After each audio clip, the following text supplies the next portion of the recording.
Hello students. आज हम लोग एक बार फिर से अलाउद्दीन खिलजी के बारे में ही पढ़ेंगे और ये अलाउद्दीन खिलजी की आप लोगों की अंतिम क्लास होगी और इस क्लास के साथ ही आपका जो अलाउद्दीन का टॉपिक है वो समाप्त हो जाएगा। ठीक है, तो चलिए सीधा स्टार्ट करते हैं। खिलजी साम्राज्यवाद की हम लोग बात करते हैं। सबसे पहला है इसमें अलाउद्दीन ने सिकंदर सानी या द्वितीय सिकंदर की उपाधि धारण की थी। ठीक है, और जो कि मैं पहले ही भी बता चुका था आप लोगों को, और उसके द्वारा जारी किए गए सिक्कों पर भी इसका उल्लेख मिलता है। यानी कि उसके द्वारा जो सिक्के जारी किए गए थे उन पर ही सिकंदर सानी या सिकंदर द्वितीय की उपाधि लिखी प्राप्त होती है। ठीक है, तो अगर आपसे सोर्स पूछ दे सीधा सब दूसरा क्वेश्चन, पहला क्वेश्चन तो यही पूछता है कि सिकंदर सानी या सिकंदर द्वितीय की उपाधि किसने धारण रखी, तो सीधा अलाउद्दीन खिलजी। और अगर आपसे ये पूछ दे कि सिकंदर सानी की उपाधि अलाउद्दीन खिलजी के किन अभिलेखों से प्राप्त होती है, ठीक है, या किन स्रोतों से प्राप्त होती है, तो याद रखिएगा कि सिक्कों से जो है हमको इस प्रकार की उपाधि प्राप्त होती है। दूसरा, वह विशाल क्षेत्र पर अपना आधिपत्य स्थापित करना चाहता था। वह महत्वाकांक्षी शासक था, जो कि हम लोगों ने देखा ही था। अपने शासनकाल में उसने कई क्षेत्रों पर आक्रमण किया और अपना साम्राज्य विस्तार किया। दक्षिण भारत के सैन्य अभियानों में अलाउद्दीन खिलजी ने विशाल मात्रा में धन संपदा की लूटपाट की। उसने दक्षिण भारत के कई हिस्सों में सैन्य अभियान चलाए, लेकिन दक्कन के जीते हुए राज्यों को वह अपने नियंत्रण में लाने में असफल रहा। उसमें प्रमुख थे देवगिरी, काकती और होयसल राज्यों से कर वसूल किया था। ठीक है, अलाउद्दीन ने मंगोलों के आक्रमण से अपने साम्राज्य की रक्षा सफलतापूर्वक की थी। इसके लिए उसने सीरी को अपनी राजधानी भी बनाया था और उसकी किलेबंदी भी करवाई थी। ठीक है, तो ये भी एक मोस्ट इम्पॉर्टेंट चीज़ है। दूसरा, उसने दिल्ली को भी काफ़ी सुरक्षित करने का प्रयास किया था। धीरे धीरे अलाउद्दीन ने अपनी सैन्य क्षमता में वृद्धि की। तत्पश्चात उसने मंगोलों को कई बार पराजित किया। 1299 ईस्वी में अलाउद्दीन ने कुतलुक ख्वाजा को हराया। उसके बाद 1304 में अली बेग को, 1307 में अलाउद्दीन के शासनकाल में मंगोलों ने उसके साम्राज्य पर और कोई आक्रमण नहीं किया। 1307 ईस्वी के बाद, यानी कि जो आक्रमण हुए वो 1306 तक हुए, और 1306 ईस्वी में अलाउद्दीन की सेना ने रावी नदी के तट पर मंगोलों के विरुद्ध निर्णायक विजय की प्राप्ति की थी। तो इस प्रकार का जो हमको उल्लेख प्राप्त होता है फरिश्ता और बदायूनी जैसे इतिहासकारों से, लेकिन बर्नी जो है वो कहता है कि इसके बाद भी मंगोलों के आक्रमण होते रहे थे, लेकिन और किसी अन्य स्रोतों से इस प्रकार की जानकारी जो है प्राप्त नहीं होती है। तो ये सारा साम्राज्य विस्तार सब था जो कि हम लोगों ने देखा था। दक्षिण भारत के भी मैंने आप लोगों को बता दिया था, और इन्हीं मंगोल अभियानों के दौरान ही उसके जफ़र खां एक प्रमुख जो सेनापति था, जफ़र खां, ठीक है, जिसकी मृत्यु हो जाती है। इसके और भी कई सारे प्रमुख सेनापति थे, जिनमें से नाम आता है एक नुसरत खां, जो गुजरात जैसे अभियानों को उसने किया था। ठीक है, उत्तर भारतीय अभियानों में ये प्रमुख रूप से रहा था। ठीक है, एक है मलिक काफूर, मोस्ट इम्पॉर्टेंट है। दक्षिण के जो भी अभियान थे उन सभी अभियानों का नेतृत्व जो है मलिक काफूर के द्वारा किया गया था।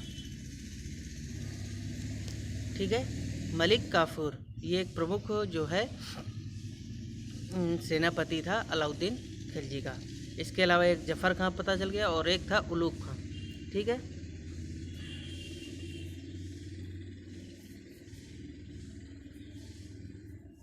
तो ये कुछ प्रमुख सेनापति थे जिनकी वजह से अलाउद्दीन खिलजी को अपने शासनकाल के दौरान इतनी अधिक सफलता प्राप्त हुई थी। अब हम लोग बात करते हैं उसके सांस्कृतिक योगदान के बारे में। सांस्कृतिक योगदान की दृष्टि से अलाउद्दीन खिलजी का सबसे प्रमुख जो निर्माण कार्य था वो था अलाई दरवाज़ा, मोस्ट इम्पॉर्टेंट है, और इसको पहली प्रमुख इस्लामिक पद्धति पर आधारित पहली इमारत भी कहा जाता है। ठीक है, तो अलाउद्दीन खिलजी, जिसके विषय में मार्शल ने शायद कहा था कि ये जो है मुग़ल स्थापत्य का एक अमूल्य हीरा है। ठीक है, अलाई दरवाज़ा के विषय में।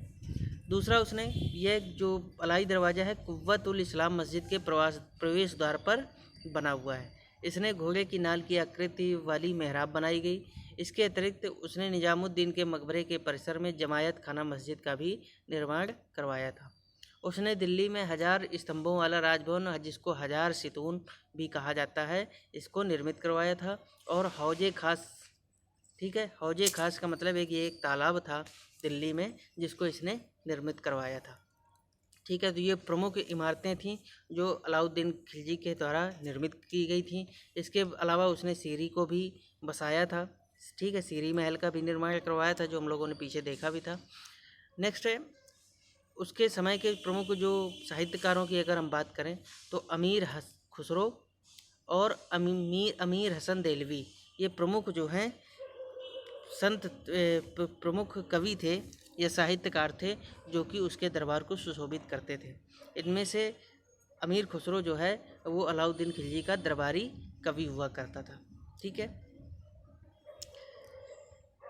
1316 ईस्वी में अलाउद्दीन की मृत्यु हो गई। उसकी मृत्यु के बाद दिल्ली में राजनीतिक अस्थिरता का माहौल था। मलिक काफूर ने सत्ता प्राप्त करने का प्रयास किया था, परंतु अलाउद्दीन खिलजी के पुत्र मुबारक शाह ने स्वयं को खलीफा घोषित कर दिया।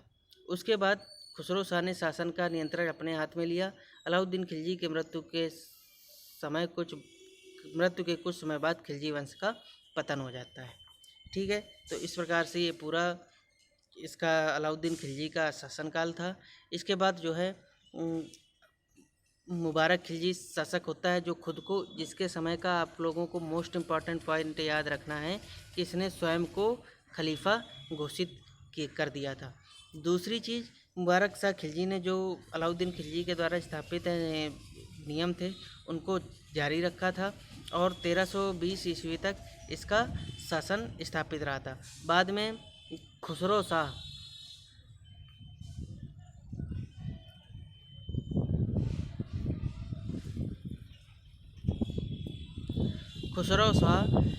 इस वंश का, खिलजी वंश का अंतिम शासक था, जिसने गाजी मलिक, जिसको अलाउद्दीन खिलजी के समय उत्तर पश्चिमी सीमा प्रांतों में सेनापति के रूप में नियुक्त किया गया था।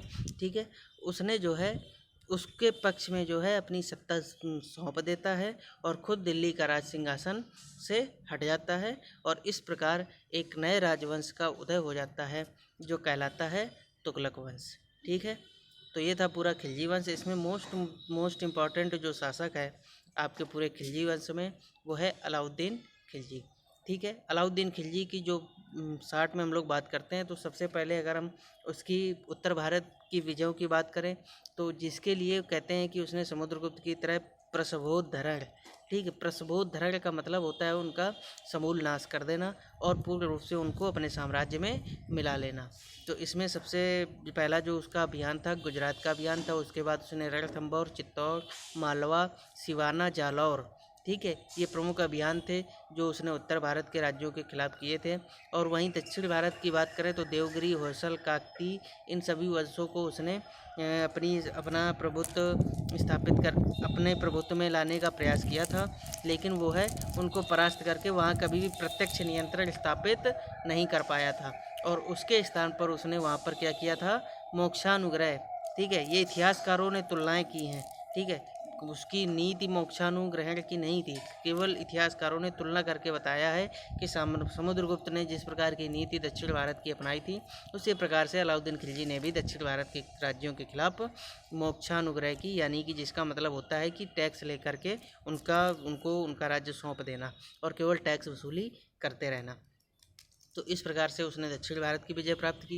मंगोलों पर भी उसने बहुत सारे, जो सबसे ज़्यादा कहते हैं मंगोल आक्रमण इसी के समय हुए और उन सभी मंगोल आक्रमण को इसने सफलतापूर्वक जो है असफल कर दिया था।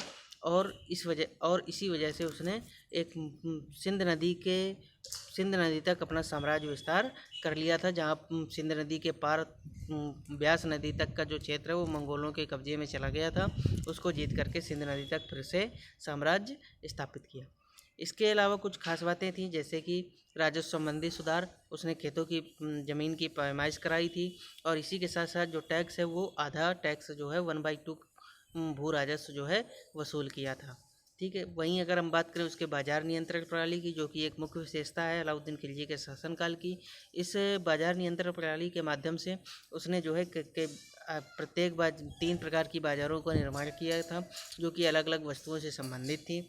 और इस बाजार नियंत्रण प्रणाली को सुचारू रूप से चलाने के लिए उसने एक विभाग, दीवाने रियासत विभाग और शहनाई मंडी नामक अधिकारी की नियुक्ति की थी। ठीक है, शहनाई मलिक कबूल पहला व्यक्ति था जिसको शहनाई मंडी के पद पर नियुक्त किया गया था।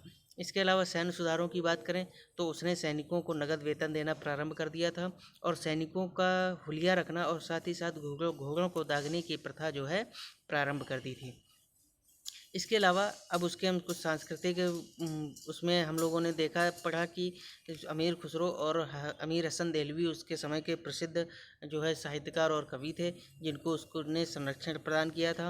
और साथ ही साथ उसने अलाई दरवाज़ा जैसी महत्वपूर्ण इमारतों का जो है निर्माण भी करवाया था। ठीक, इस प्रकार 1316 में फिर उसकी मृत्यु हो जाती है और ये पूरा शासनकाल जो है अलाउद्दीन खिलजी के शासनकाल के नाम से जाना जाता है। ठीक है, तो चलिए, खिलजी वंश आपका लगभग समाप्त हो गया है। नेक्स्ट क्लास से हम लोग तुगलक वंश के बारे में पढ़ना प्रारंभ करेंगे। तो आज की क्लास हम लोग यहीं पर समाप्त करते हैं। Thank you.